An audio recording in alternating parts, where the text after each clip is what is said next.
Before sleep, the brain quietly decides whether tomorrow will feel clear and focused or foggy and slow.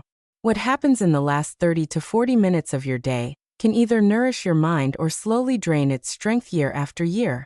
Imagine this as an intimate evening conversation with your own brain. It has worked for you all day, solving problems, remembering names, processing emotions, and now it stands at a doorway.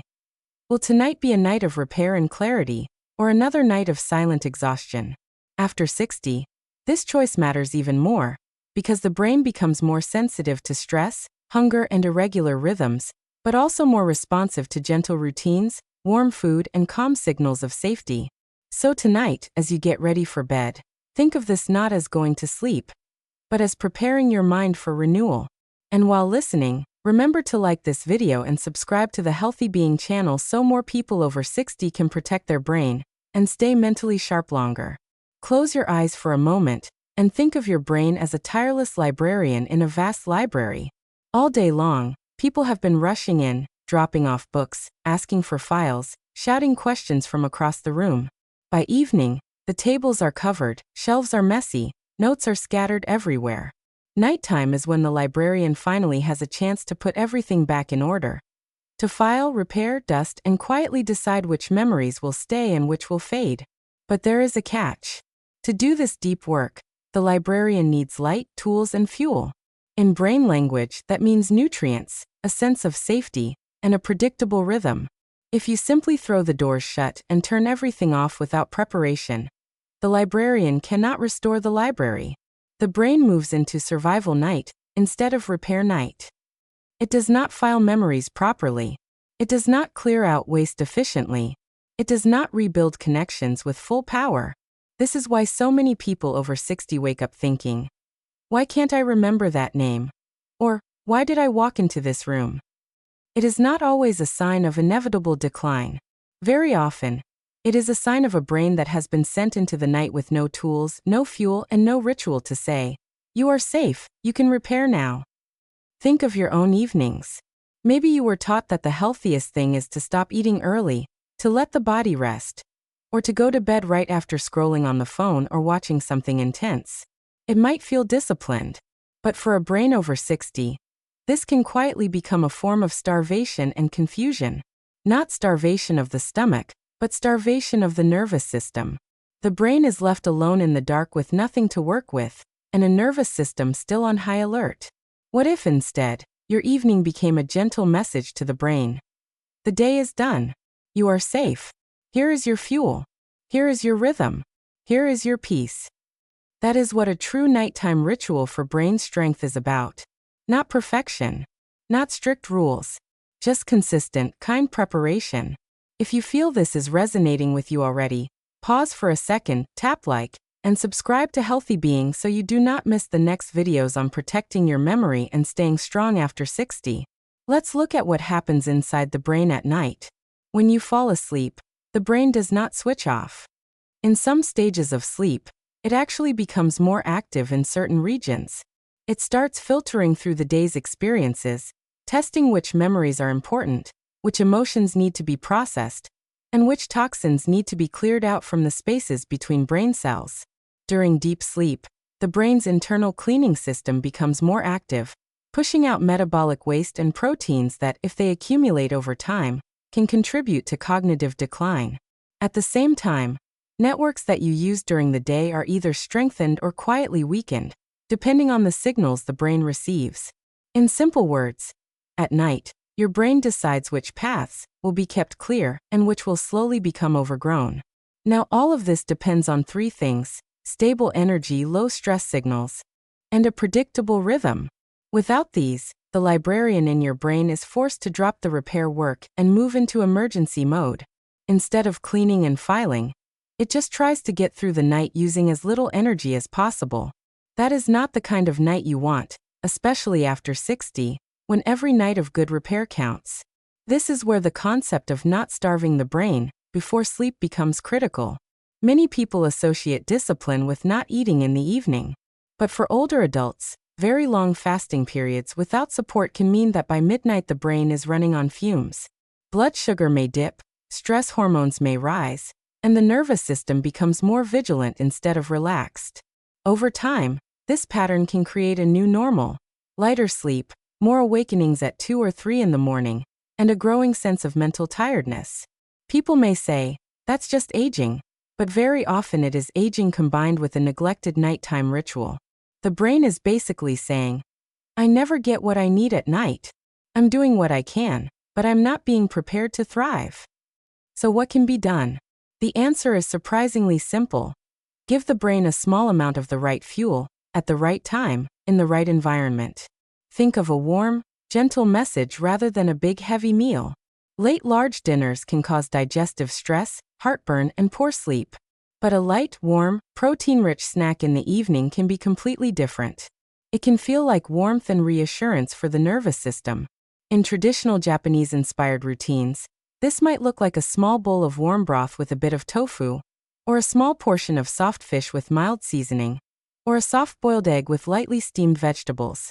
The key is that it is simple, warm, and easy to digest. The warmth helps relax the body and signals comfort. The protein provides amino acids that are used to support neurotransmitters important for mood and cognition. What you want to avoid are cold, sugary, or processed evening foods. Ice cream, soda, sweet baked goods, or heavy fried meals can confuse the body's rhythm. They can cause spikes and crashes in blood sugar, and send mixed messages to the brain about whether it is time to rest or time to be on alert. For someone over 60, these mixed signals are especially unhelpful, because the brain is more sensitive to metabolic swings. Instead, imagine a small ceramic bowl in your hands, steam rising, your body slowing down as you sit and sip. This is not just a snack. It is a kind of instruction. It says to your brain, you are not in a fight. You are home. You are supported. You are allowed to repair. If this kind of gentle, intentional lifestyle content supports you, take a second to subscribe to Healthy Being and turn on notifications. It helps this channel grow and lets more people discover simple rituals that protect the brain. Food, however, is just one part of the nightly message. The brain does not respond only to nutrients. It responds deeply to light, sound, movement, and rhythm. After 60, the brain becomes more and more tuned to these small signals. Every evening, your environment teaches your brain what to expect at night. War or peace, chaos or order. Think of artificial screens, bright phones, tablets, or televisions late in the evening. The blue light coming from them tells the brain, daytime isn't over yet. The internal clock that controls sleep and wakefulness, called the circadian rhythm, becomes confused. Melatonin, the hormone that supports sleep onset, is suppressed or delayed. As a result, you may feel tired but wired, lying in bed with the mind still restless and chattering. Now imagine an alternative. About 30 to 60 minutes before bed, screens go off or are set aside in another room. The lights in the house become softer and warmer. Maybe a small lamp is turned on instead of overhead lighting. There is less sharp noise and more gentle sounds. The pace of the home slows down. This shift is not about being strict. It is about guiding the brain from active mode into restore mode. In some Japanese-inspired evening routines, people might open a window for a few minutes to let in fresh air, or light a candle and sit quietly. Others may read a short passage from a physical book, something reflective, calm, or uplifting. The goal is to create a sense that the day is truly closing and that the night is a safe place, not just an empty space between two busy days. Movement also plays an important role, but not the kind of movement most people think of when they hear exercise. Before bed, the goal is not to push the heart rate high or flood the body with adrenaline. Instead, the goal is soft, mindful movement that invites release. Just 5 minutes can be enough to shift the nervous system away from stress and toward calm. Picture a sequence like this. Standing with feet hip-width apart, slowly rolling the neck in gentle circles, then rolling the shoulders, letting them rise and fall like slow waves. From there, a simple forward fold, bending at the hips, letting the arms hang heavy, feeling the back lengthen. Then slowly returning to a seated position, and placing one hand on the chest and one on the belly. This small routine increases blood flow, especially to areas that hold tension: the neck, shoulders, and lower back. It signals to the body and the brain that the fight or flight part of the nervous system can stand down. When followed by a warm, light snack, the brain is ready to absorb nutrients and use them for repair instead of defense.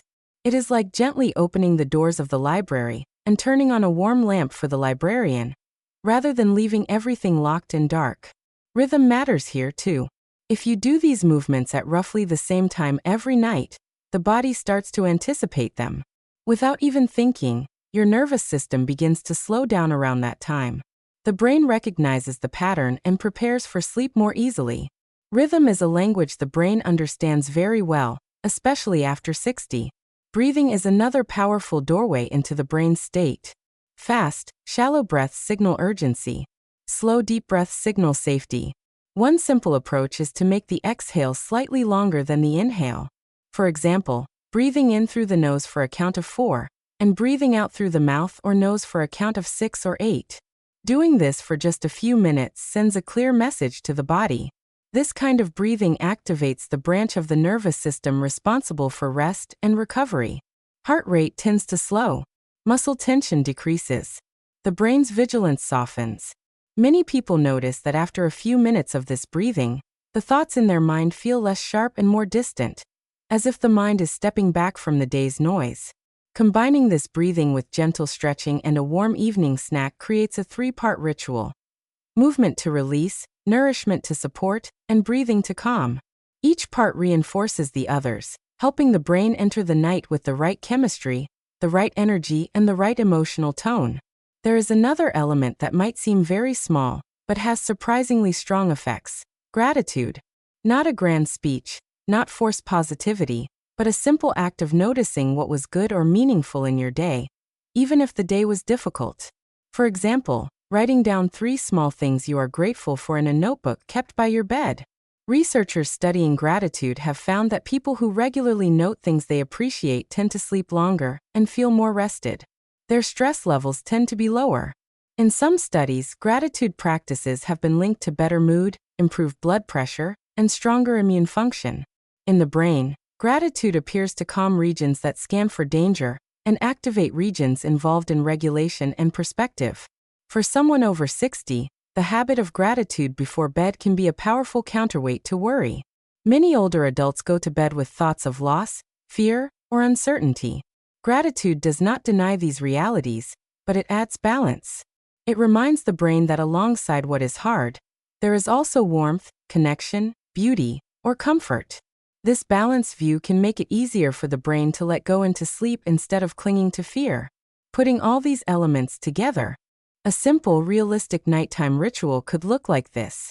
About 45 minutes before bed, screens go off. The lights in the home are dimmed or changed to warmer lamps. The atmosphere shifts from activity to calm. You might put on soft music or enjoy a few minutes of silence, whatever feels more comforting. Then for about 5 minutes, you move gently, neck rolls, shoulder circles, a forward fold, maybe a seated twist if that feels comfortable for your body. No pushing, no straining, just inviting the muscles to soften. If standing is difficult, these movements can be adapted to a chair. The key is soft attention, not performance. Next, you prepare a small warm snack. Perhaps a light broth with a bit of protein, or a small portion of easily digestible food that does not feel heavy. You sit while you eat. No rushing, no standing at the counter. You taste the warmth, feel it in your throat and stomach, and take slow breaths as you eat. This is the moment you are feeding your future memory, not just your body. After that, you sit or lie comfortably and spend 5 minutes breathing slowly, with an exhale longer than the inhale. Thoughts will come. That is natural. No need to fight them. Let them drift through while your attention stays gently on the breath. When the mind feels a little softer, you open a notebook and write down 3 things you are grateful for from the day. They can be as small as the taste of tea, a friendly smile, or a quiet moment. Finally, you turn off the light with a clear inner message. I prepare my mind for clarity. Over time, this whole sequence becomes a track laid down in the nervous system. The brain learns that these steps mean safety and repair. Nights become less about survival and more about renewal. Some people might say, "But I cannot eat at night. It gives me heartburn or keeps me awake." This is an important concern, and it often means the food, the quantity, or the timing needs adjustment, Not that all evening nourishment is harmful. Large, heavy meals close to bedtime do place a burden on digestion. But a small, warm, liquid-based portion, eaten at least an hour before lying down, can often be tolerated much better. If digestion is especially sensitive, fermented foods in small amounts can sometimes help support the gut. A spoonful of miso in warm water, or a very small amount of a gentle fermented food, may support digestive processes. The gut is tightly connected to the brain through nerves and chemical signals. When the gut feels calmer and more supported, the brain often does too. Hydration matters as well, but here again balance is important. Drinking a huge amount of water right before sleep can disrupt rest with frequent bathroom trips. Yet moderate sips of a warm, calming drink, such as chamomile tea, warm barley-based drinks, or milk with gentle spices, can soothe the nervous system. Caffeinated or sugary beverages, however, can stimulate instead of calm, making them unhelpful for nighttime repair. How does all of this protect memory specifically? Memory is not just a mental storage problem. It is a biological process that depends on sleep quality, blood flow, neurotransmitters, and the chemical environment in the brain. During stable, deep sleep, new memories are replayed and strengthened. Emotional experiences are processed and integrated. The brain's cleaning systems help maintain a healthy environment for nerve cells to communicate. When stress hormones are high at night, or blood sugar is unstable, the brain may spend more time in lighter sleep, and less in the deep stages needed for memory consolidation. A neglected nighttime ritual, no rhythm, no warm nourishment, lots of screens and stimulation, can increase the chances of this happening. Over months and years, the result can be more forgetfulness, more mental fatigue, and more fear that this is just how aging is. But when the brain receives steady signals of safety and support in the evening, the balance shifts. The nervous system enters a calmer state. Blood sugar is less likely to swing dramatically. The brain can devote more resources to repairing and stabilizing the circuits that underlie memory. This does not promise perfection. Aging still brings change, but it supports the best possible version of your brain at every age. Another important aspect is how the brain interprets routine. Routine is not boring to the brain, it is reassuring. For an older brain, too much unpredictability can be exhausting. Going to bed at vastly different times each night, eating erratically, or having no consistent pattern of winding down can make it harder for internal clocks to sync. These internal clocks guide hormone release, digestion, temperature, and even the timing of memory processes. By choosing a simple, repeatable ritual, you create predictability. The brain starts to know. First comes the light stretching, then the warm snack, then the breathing and gratitude, then sleep. Over time, this pattern sequence reduces the effort required to fall asleep and reduces the internal noise in the system. The result can be smoother transitions into sleep and fewer nights of lying awake with a racing mind.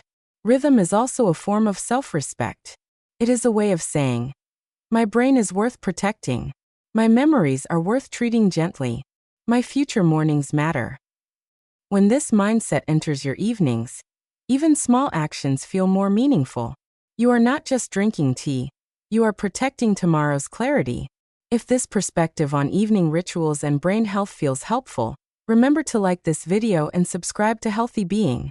That small action helps this channel bring more science-based, practical guidance to people who want to stay mentally strong at every age. Finally, consider the emotional message you send yourself before sleep. Many people end the day scrolling through upsetting news, arguing in comments, or replaying old worries. The brain goes to bed bathed in tension and conflict. Over time, this teaches the brain that nighttime is a period of threat and rumination, not rest and repair. Your evening ritual can reverse this. By choosing calm inputs, gentle conversations, soft music, reflective reading, or a moment of quiet gratitude, you are training your emotional brain to associate the night with safety. This matters deeply, because the emotional parts of the brain are closely linked to memory. Experiences bathed in chronic stress are stored differently than experiences surrounded by calm. So as you prepare for sleep tonight, think of your brain as a loyal partner that has carried you through decades of learning, working, loving, and adapting. It is not fragile, but it is sensitive. It responds to how you treat it, especially in the final hour of the day. Feed it gently, move it softly, breathe with it, thank it, and then let it do what it is designed to do: repair, clean, and prepare you for another day of clarity. This is the quiet power of a nighttime ritual after 60. Not dramatic, not complicated, just deeply consistent. And over time, this consistency can be the difference between slowly fading sharpness and a mind that stays bright much longer than most people expect.